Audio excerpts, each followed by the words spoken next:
رسول اللہ صلی اللہ علیہ وسلم نے فرمایا، اس ذات کی قسم جس کے قبضہ قدرت میں میری جان ہے کہ میں نے ارادہ کیا کہ کسی خادم کو لکڑیاں جمع کرنے کا حکم دوں، پھر جب لکڑیاں جمع ہو جائیں عشاء کی نماز کے لیے اذان کہنے کا حکم دوں، پھر جب اذان ہو جائے تو لوگوں کو نماز پڑھانے کے لیے کسی شخص کو امام مقرر کر دوں، تو پھر ان لوگوں کی طرف جاؤں جو بغیر کسی عذر کے نماز میں جماعت کے لیے نہیں آتے، ان کو اچانک پکڑوں۔ اور ایک روایت میں آپ صلی اللہ علیہ وسلم نے فرمایا کہ ان لوگوں کی طرف جاؤں جو نماز میں حاضر نہیں ہوتے اور ان کے گھروں کو جلا دوں، قسم ہے اس ذات کی جس کے قبضے میں میری جان ہے۔ اگر ان کو معلوم ہو جائے کہ مسجد میں گوشت کی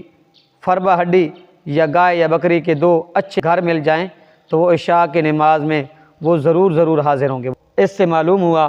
کہ جو آدمی ترک نماز کرتا ہے، مسجد میں آ کے نماز ادا نہیں کرتا، اس کے لیے تو یہ وعید ہے کہ آپ صلی اللہ علیہ وسلم نے فرمایا کہ میں ان کے گھروں کو جاؤں اور